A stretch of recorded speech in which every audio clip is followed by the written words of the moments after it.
Saya Cynthia Rompas masih menemani Anda di Kompas Petang. Saudara, akhir-akhir ini Presiden Jokowi kerap melakukan kunjungan kerja ke Jawa Tengah. Apakah agenda ini jadi bagian manuver untuk menggembosi kandang banteng? Berikut liputannya. Kunjungan Presiden di Magelang hari ini menambah tingginya intensitas kedatangan Jokowi di Jawa Tengah. Pada pekan lalu, Presiden mengunjungi Salatiga, Magelang, Temanggung, juga Wonosobo. Sejumlah agenda dihadiri Jokowi seperti pembagian sertifikat tanah, penyerahan bantuan pangan, hingga pengecekan jalan nasional di ruas Solo Purwodadi. Kunjungan kerja Presiden Jokowi di Jawa Tengah bertepatan dengan kampanye Ganjar di Sukoharjo, Salatiga, dan Kendal. Seringnya Presiden Jokowi berkunjung ke Jawa Tengah dibaca oleh pengamat politik dari Parameter Politik Indonesia, Adi Praitno. Adi menilai kunjungan di Jawa Tengah tak terlepas dari upaya Jokowi untuk menggembosi kandang banteng. Saya melihat soal Pilpres di 2024 ini kan rasa Jokowi sebenarnya. Jadi yang didukung Jokowi, Pak Prabowo dan Gibran ini dalam banyak hal kan tidak terlepas dari manuver dan orkestrasi politik yang dilakukan oleh Pak Jokowi. Sebenarnya kalau mau jujur, sebenarnya paslon nomor 2 ini bukan hanya ingin target menang ya, baik di satu putaran atau kalau ada di 2 putaran. Kalau bisa, gembosi kandang banteng. Kan itu yang sebenarnya pesan politiknya yang secara tersirat. Capres nomor urut 3 Ganjar Pranowo merespons soal seringnya Jokowi bolak-balik ke Jawa Tengah. Ganjar tegaskan akan bekerja keras untuk jaga kandang banteng. Ganjar heran mengapa banyak yang sering datang ke Jawa Tengah. Kita pasti akan bekerja keras karena itu kandang banteng, maka banyak yang akhirnya mungkin harus membuat cara-cara tersendiri. Makanya yang lain kok banyak sering datang ke Jawa Tengah kan. Gitu ya. Oke, makasih. Strategi terus digencarkan oleh tim Prabowo Gibran mendongkrak elektabilitas salah satunya dengan merebut Jawa Tengah. Ada 2 wilayah yang jadi prioritas, yakni Boyolali dan Wonogiri. Salah satu jumlah yang paling banyak itu ada di kawasan tadi, itu di Boyolali sama di Wonogiri. Kalau yang lain insya Allah kita sudah banyak yang menang. Tapi dengan perkembangan sekarang, optimisme satu putaran gitu? Insya Allah makin hari trennya makin bagus. Dengan jumlah pemilih di pemilu 2024 mencapai 28 juta atau menyumbang 13,81% suara nasional, Jawa Tengah menjadi incaran para paslon juga partai politik untuk menambah elektoral. Sebagai wilayah yang kerap disebut kandang banteng atau basis pendukung PDI Perjuangan, kini Jawa Tengah diperebutkan oleh paslon lain, yakni Prabowo Gibran. Tim Liputan, Kompas TV. Cawapres nomor urut 2 Gibran Rakabuming Raka angkat bicara soal langkahnya dan Prabowo yang coba menggoyang lumbung suara PD Perjuangan di Jawa Tengah. Gibran menyebut manuver kampanyenya itu bukan menggoyang, tapi menggetarkan kandang banteng. Saat kampanye di Pekalongan, Jawa Tengah, Gibran menjawab pertanyaan wartawan soal strategi paslon nomor urut 2. Menggoyang kandang banteng atau basis suara PDI Perjuangan. Sambil tersenyum, Gibran menyebut langkah kampanyenya bukan menggoyang, tapi menggetarkan saja. Pada pemilu 2019, Jawa Tengah menjadi provinsi penyumbang 21% suara bagi PDI Perjuangan dari total suara nasional yang dikumpulkan. Kita ada rencana menghapus kartu tani. Di Jawa Tengah, Mas. Ya, doakan yang terbaik lah ya untuk Jawa Tengah. Pak Rosan bilang di atas 65%. Ya, doakan yang terbaik untuk Jawa Tengah. Apakah kunjungan kerja Jokowi di Jawa Tengah bisa menggembosi suara PDI Perjuangan? Bagaimana strategi PDIP menghalau dugaan ini dan seperti apa target Prabowo Gibran di Jawa Tengah? Kita akan bahas bersama dengan politisi PDI Perjuangan Arya Bima dan juga Juri Ardiantoro, jubir TKN Prabowo Gibran, serta pengamat politik dari Universitas Erlangga Sukowidodo. Selamat sore Bapak-Bapak, terima kasih sudah bergabung bersama kami di Kompas Petang. Sore Mbak Cynthia, Mas Bima. Baik, kita masih menunggu dari kehadiran Mas Juri ya. Baik, saya akan ke Pak Suko terlebih dahulu. Pak Suko, ini Jokowi mengklarifikasi benar kalau diajak kampanye oleh anaknya, meskipun belum dipenuhi ya oleh Jokowi. Apakah ini memang ada upaya, menurut perspektif Anda, untuk menarik Jokowi? Ya pasti dan tidak perlu diduga, bahkan kita bisa menyatakan memang demikianlah. Jadi tahapan ketika Pak Jokowi mengatakan Presiden berkampanye, maka dengan segala nyata sekarang ditunjukkan betul, dan Jawa Tengah yang sebagai basicnya PDIP, menurut mereka digetarkan. Jadi cara ini memang strategi ya. Kalau di dalam riset-riset kami itu salah satu orang bertindak memilih itu lebih banyak, karena 62,5% itu menyatakan saya ingin memilih karena jika dikunjungi. Jadi ekspektasi publik dikunjungi. Berbeda dengan media massa yang hanya pada level knowledge, tetapi ketika dikunjungi ada interaksi, itu daya motivasi orang yang dikunjungi itu lebih cepat berubah, akan memilih daripada hanya lewat kampanye media. Oke. Mas Bimo sendiri, kalau jawaban dari Jokowi ini menurut Anda sesuai tidak sih dengan kenyataan? Karena di Jawa Tengah ini kan semakin intens sepertinya ya. Jawabannya apa, Pak? Pak Jokowi? Tadi kalau Pak Suko bilang ini bukan menduga-duga, memang sudah ya gitu. Ya, apapun persepsi Pak Jokowi saat ini kan tidak dalam posisi netral ya. Kenapa? Dan gestur tubuhnya dan beberapa kali tindakan-tindakan atau di dalam kunjungan-kunjungan sebagai presiden, misalnya membagi sembako, di belakangnya ada gambarnya Pak Prabowo dan Mas Gibran, kan? Ini menunjukkan bahwa bagaimana kedatangan Pak Jokowi ini seolah-olah akan menghanguskan 10 tahun atau 20 tahun pemerintahan PDI Perjuangan di Jawa Tengah. Ini kalau dikatakan kandang ya mungkin berlebihan. Kami punya 21 kepala daerah. Dengan wakilnya kita hampir mempunyai sekitar 31 dari 36 kabupaten kota. Kita serius betul memikir rakyat selama 15 tahun ini, kenapa akhirnya banyak kepala daerah kita yang terpilih, termasuk Pak Jokowi. Tapi kalau perspektif Anda, Mas Bimo, perspektif Anda dengan kehadiran Jokowi ini bisa menggoyang kandang banteng di Jawa Tengah dan juga menggerus suara? Kami mengatasi itu, misalnya di masalah pupuk. Masalah pupuk bukan masalah kartu. Memang pemerintah nggak niat nambah subsidi. Saya ini kan komisi 6 tahu kebutuhan pupuk 22 juta ton. Kemudian kemampuan produksi 14 juta ton. Pemerintah mensubsidi hanya 9 juta ton. Jawa Tengah di tahun 2024 ini turun lagi subsidinya. Kemudian ada susup gratis. Kita jelaskan, susup gratis itu bukan bantuan Pak Jokowi. Itu memang subsidi pemerintah, termasuk DPR, termasuk Aryo Bimo. Jadi kita menjelaskannya satu persatu. Kemudian ada bantuan beras, kemudian ada BLT. Oke. Begini. Tapi menggerus tidak? Pada kenyataannya sampai saat ini menggerus tidak suara PDIP? Sampai hari ini enggak, kami bagaimana mengatasi penggerusan itu? Masih mengatasi penggerusan itu? Soal beras. Ya, ada yang beli kemampuan beli beras. Loh, sudah memeras. Jadi saya melihat ada usaha-usaha menggerus, ya kan? Tapi kita jelaskan bahwa rakyat sudah cukup cerdas dan bahkan kita kasihan semakin tidak terhormat. Karena pemimpin itu kan berinisiatif. Baik, kami sudah tangkap. Mas Juri. Mas Juri, ini kampanye cukup panjang sepertinya ya, kalau saya tidak salah sampai 10 Februari di Jawa Tengah. Apakah ini memang ada upaya untuk menggembosi suara kandang banteng di Jawa Tengah? Ya, makasih Mbak, Mas Aryo Bimo, Mas Suko Widodo, selamat sore.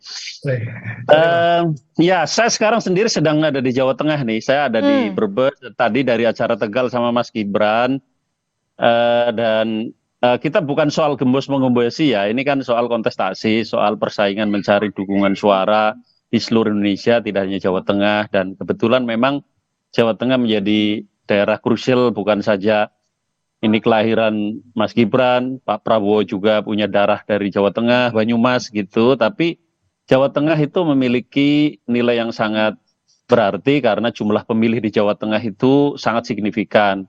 Jawa Tengah itu adalah provinsi dengan jumlah pemilih terbanyak ketiga setelah Jawa Barat dan Jawa Timur. Ada 28 lebih juta pemilih di Jawa Tengah. Jadi maka perebutan suara di Jawa Tengah sesuatu yang sangat lumrah dan wajar, dan kebetulan kita semakin optimis akan meraih suara mayoritas di Jawa Tengah ini.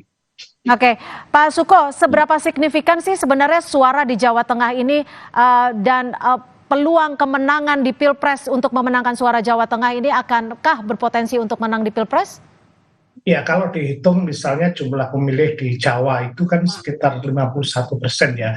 Banten, DKI, Jogja, Jawa Barat, Jawa Tengah, Jawa Timur. Otomatis suara yang banyak itu akan menjadi dulangan suara jika konsentrasinya ke Jawa. Dan secara hitungan pembiayaan, kalau memang istilahnya berkonsentrik ke situ, itu suaranya cukup banyak. Jadi tak mengherankan jika masing-masing calon apakah 1, 2, 3 menjadikan Jawa itu menjadi konsentrasi di dalam melakukan.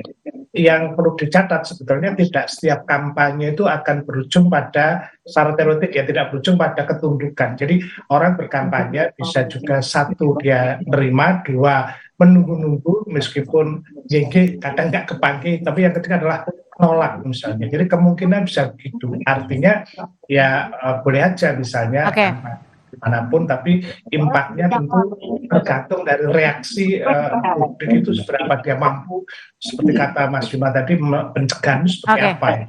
Baik, kalau dilihat dari banyaknya Jokowi datang ke Jawa Tengah dari bulan Januari saja, kalau tidak salah sudah 3 kali ya. Apakah ini akan menggoyang basis suara di Jawa Tengah, khususnya untuk PDI Perjuangan? Tetap bersama kami, Kompas Petang segera kembali.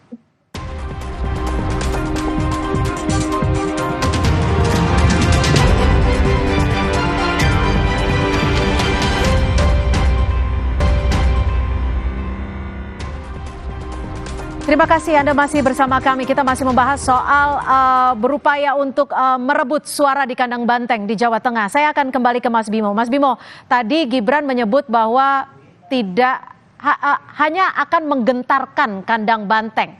Nah, bagaimana tanggapan dari Anda terkait hal ini? Apakah sudah ada upaya-upaya untuk menjaga kekuatan, memperkokoh kandang banteng saat ini? Ya, yang kita tunggu kan Pak Prabowo dan Mas Wali Gibran ya. Ini kan pilpresnya ini kan Pak Prabowo. Pak Prabowo baru sekali loh datang ke Jawa Tengah kan gitu. Juga Mas Wali Kota. Muternya di Jawa Tengah ya kurang kenceng kan gitu kan. Nah, kita melihat memang putaran yang disorot sekarang kan lebih kehadiran Pak Presiden Jokowi. Nah, sehingga isu-isu yang dimunculkan itu kan bukan kontestasi bagaimana kampanyenya Pak Prabowo dan Mas Wali Gibran, tapi yang kita dengar kan justru presidennya ini kan kayak Pak Jokowi mau kontestasi presiden periode ketiga gitu kan di bawah, yang muncul kan itu. Jadi dengan kehadiran Presiden Jokowi di Jawa Tengah, ini mempengaruhi basis suara PDIP di sana tidak? Kita berusaha untuk positive thinking bahwa kehadiran Pak Jokowi sebagai presiden itu tetap dalam posisi dia presiden, walaupun isu di media sosial, isu di media betul-betul bagaimana jurkam, ini saya bicara jurkamnya Pak Prabowo dan Mas Gibran ini banyak dilakukan oleh Pak Joko Widodo, entah sebagai Pak Joko Widodo sebagai presiden. Misalnya tadi soal sembako yang sudah dari Bulog ditempeli gambarnya Mas Prabowo dan Mas Gibran. Kemudian juga soal pembagian sertifikat. Kemudian juga menyangkut pembagian pupuk. Ya. Ini betul-betul kemasannya lebih di spread itu dalam urusan untuk memperkuat legitimasi Mas Prabowo dan Mas Wali Gibran. Kami tidak ada masalah karena kami punya instrumen untuk menjelaskan itu bahwa kehadiran Pak Joko Widodo adalah sebagai presiden yang mana masalah pupuk ini masalah urusan pemerintah. Yang paling khawatir lagi adalah tekanan kepada kepala desa dan aparat desa.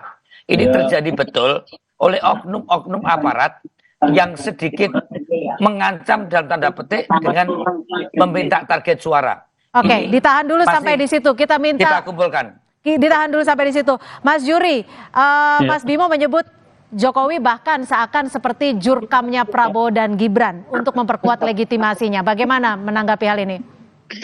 Ya, pertama saya nggak punya pretensi untuk menjelaskan apa yang dilakukan oleh Pak Jokowi sebagai presiden ya. Saya sudah berhenti nih bekerja di kantor staf presiden, jadi nggak punya kewenangan nih ngomong soal Pak Jokowi sebagai presiden. Tetapi memang kami nggak bisa menolak betapa atau nggak bisa menolak situasi di mana saat saya misalnya bersama Mas Gibran ya, yang keliling Jawa Tengah atau di beberapa tempat yang lain, itu memang aura Pak Jokowi itu kelihatan sekali. Jadi betapa Pak Jokowi di lapangan atau di masyarakat itu masih sangat kuat sekali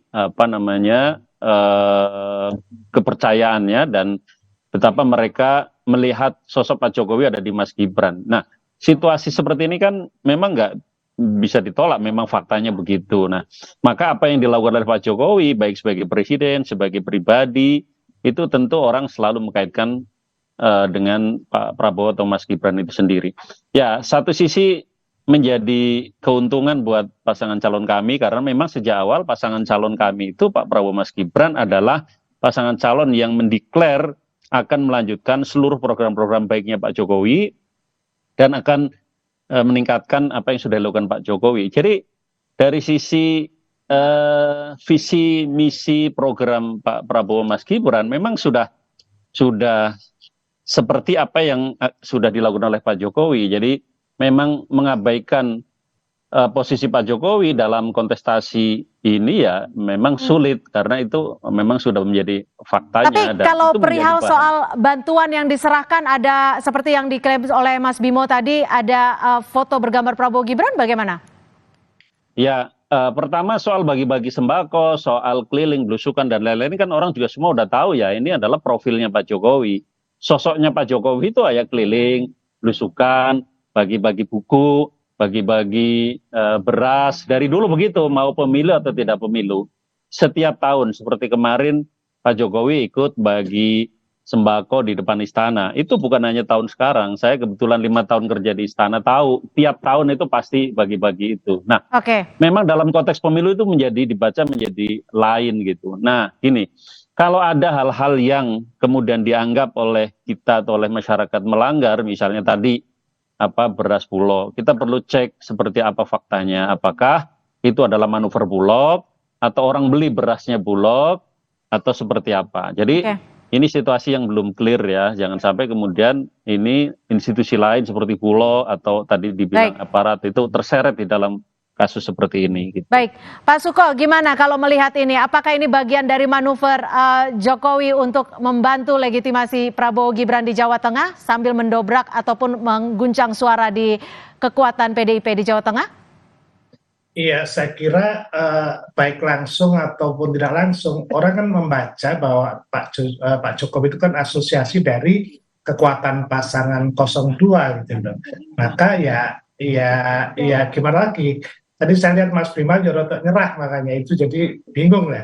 Tapi menurut saya memang prinsip ya, kalau kita kembali ke pemilu yang jurdil, akan elok jika memang prinsip kebebasan itu menjadi prinsip demokrasi, freedom speech, freedom ekspresi itu harus dituangkan. Sehingga ketika orang memilih misalnya Pak Jokowi datang, karena apapun asosiasinya begitu, ya karena memang mau milih silahkan, tapi jangan sampai diskriminasi atau kemudian intimidasi, kalau ada mungkin ada paksaan. Tapi menurut Anda dengan apa yang terjadi saat ini sudah menggambarkan jujur dan adil? Nah, ini problemnya kan subjektivitas ya. Nanti kalau saya mengatakan oh itu tidak, apakah nanti ada ketentuan, karena beberapa mestinya yang melakukan Bawaslu harus dengan jeli, misalnya kan kalau ASN pun kalau memberikan tanda aja nggak boleh gitu loh. Maka larangan-larangan itu prinsip-prinsip itu yang harus ditegakkan. Tidak apa-apa misalnya Pak Jokowi mau berkali-kali ke Jawa Tengah sepanjang ya tadi ada proporsi. Kalau foto datang karena kampanye itu harus ada izinnya. Tetapi ya tadi bahwa wilayah abu-abu ini kadang-kadang ya subjektivitas masing persepsi macam. Tapi saya melihat, menurut saya di dalam konteks semacam ini kita menangkap bahwa itu kadang juga Pak Jokowi bertindak sebagai food getter yang saya baca seperti itu. Baik, Mas Bimo, terakhir, apa yang akan dilakukan PDI Perjuangan? Strategi apa untuk memperkokoh suara dan juga menjaga kandang banteng ini? Apakah 3 pilar ini sudah mulai bergerak? Singkat saja. Oh ya, tetap bergerak ya untuk seluruh kader relawan untuk terus mensosialisasikan dengan kampanye. Mengenai Pak Jokowi, memang kalangan menengah atas kalangan terdidik mulai melihat ketidaksukaan Pak Jokowi yang mencalonkan Mas Gibran. Di kalangan bawah masih banyak pendukung-pendukung PDI dan Pak Ganjar Pranowo. Ya, Pak Jokowi memang di hati, tapi Ganjar yang dinanti, yang diharapkan ganti itu bukan Pak Prabowo. Bahasa mereka begini, maka kalau Pak Jokowi lewat, dia tetap dada-dada. Pak Jokowi di hati, tapi Ganjar dinanti. Mereka percaya bahwa Pak Prabowo ini bukan penerus. Dia 10 tahun, Pak Jokowi itu memang tidak percaya sama Pak Prabowo. Ya, bahwa mereka mendukung putranya mencalonkan, iya, tapi masyarakat tahu bahwa Pak Prabowo adalah orang yang punya cara berpikir dan punya visi misi dan program sendiri. Itulah rakyat bawah. Itu ngomong dari mereka. Ya, Pak Jokowi di hati, Ganjar dinanti yang menggantikan 2024. Itu masyarakat bawah yang saya temui. Jadi kalau ada bantuan pupuk, bantuan pangan, ya diterima saja dari Pak Jokowi. Tapi nantinya tetap nyoblos Ganjar, saya kira itu. Oke, baik. Singkat saja Pak Juri, singkat saja.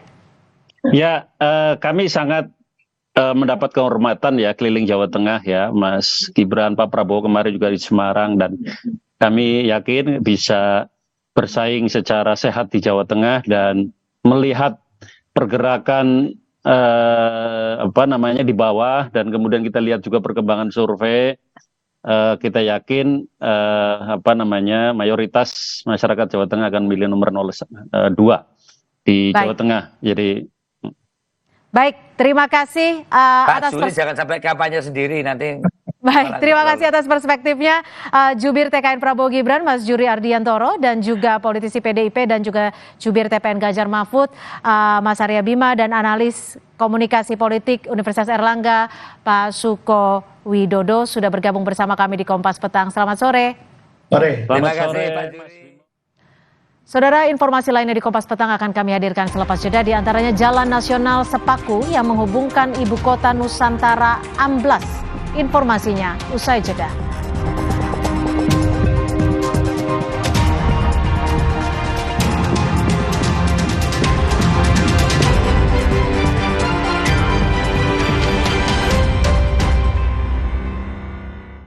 Sudah baik, lanjutkan. Yang belum baik, perbaiki. Demokrat! Demokrat, Demokrat, partai kita pilihan rakyat. Demokrat, Demokrat, selalu ada bersama rakyat. Selalu ada bersama rakyat. Partai Demokrat, pilihan rakyat. Coblos 14, Partai Demokrat. Aku pikir semua air mineral itu sama. Le mineral itu beda. Le mineral memang berbeda. Setiap tetesnya mengandung mineral esensial seimbang yang penting untuk tubuh dan juga membuat rasa airnya lebih segar. Segernya. Le mineral. Nggak enak? Iya, kayak aroma manisnya. Le mineral memang berbeda. Setiap tetesnya mengandung mineral esensial seimbang yang penting untuk tubuh dan juga membuat rasa airnya lebih segar. Le mineral. Ya tuh Jen, hujan mas. Dapat apa? Wah, aku dapat emas. Ya tuh Jen, hujan mas. Temukan hadiah di balik kemasan bertanda khusus. Dapatkan emas atau gratis Gentle Jen satu lagi. Ibu-ibu pasti dapat hadiahnya. Beli Gentle Jen bisa dapat emas. Aku pikir semua air mineral itu sama. Le mineral itu beda. Le mineral memang berbeda. Setiap tetesnya mengandung mineral esensial seimbang yang penting untuk tubuh dan juga membuat rasa airnya lebih segar. Segernya. Le mineral. Le mineral beda banget, lebih smooth, lebih segar. Le mineral memang berbeda. Setiap tetesnya mengandung mineral esensial seimbang yang penting untuk tubuh dan juga membuat rasa airnya lebih segar. Dan lebih enteng. Le mineral. nyeri otot nih. Neoremasil tablet dulu.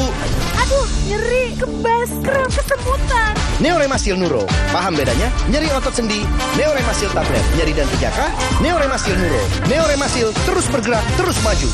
Aku pikir semua air mineral itu sama. Le mineral itu beda. Le mineral memang berbeda. Setiap tetesnya mengandung mineral esensial seimbang yang penting untuk tubuh dan juga membuat rasa airnya lebih segar. Segernya. Le mineral. Nggak enak? Iya, kayak aroma manisnya. Le mineral memang berbeda. Setiap tetesnya mengandung mineral esensial seimbang yang penting untuk tubuh dan juga membuat rasa airnya lebih segar. Le mineral. Habis mudik, balik lagi nggak? Kuat gak tiap hari ngepel 4 lantai? Beneran kamu bisa ajarin anak saya sampai tampil di orkestra? Beres, Pak. Gampang itu. Kamu pernah nyupirin mobil yang kayak saya punya?